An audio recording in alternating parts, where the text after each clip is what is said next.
रतिया के निंदिया उड़ी जाला हो, जब से तू आँखियाँ बसी जा हो।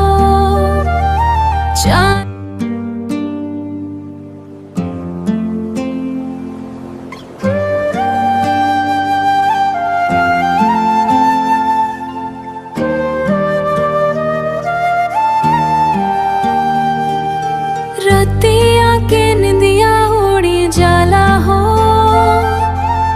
जब से तू आँखियाँ बसी जा हो। चांदनी भी आज कुछ अधूरा लागे, तोहर बिना सब सुना सुना लागे। तोहर याद में दिल बा बेचैन हो, आजा पास बना जा चैन हो।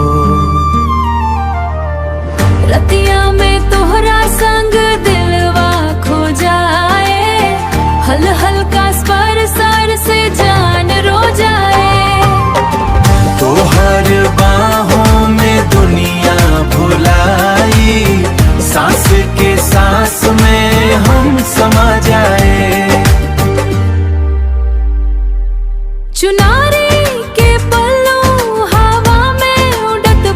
बदन में अजीब सी घाटट बा, तोहर नजर जब हम पे टिक जाला, दिल के धड़कन तेज हो जाला। धीरे से हाथ पकड़ लाना, आज के रात न छोड़ जाना।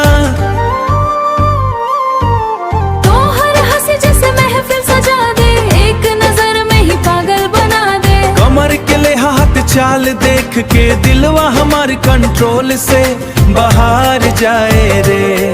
नजदीक आके कुछ कह जाना, दिल के आग और बढ़ा जाना।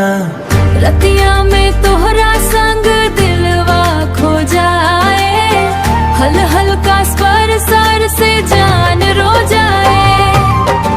तोहर बातों में आगू समा जाए, एक पल में आग दिलवा लुट जाए। दिल के बात कब से छुपा के रख ली, आज तो हर नाम से सजा के रख ली। तोहर बिना अधूरा लगेला, तू मिले तो सब पूरा लगेला। रतिया में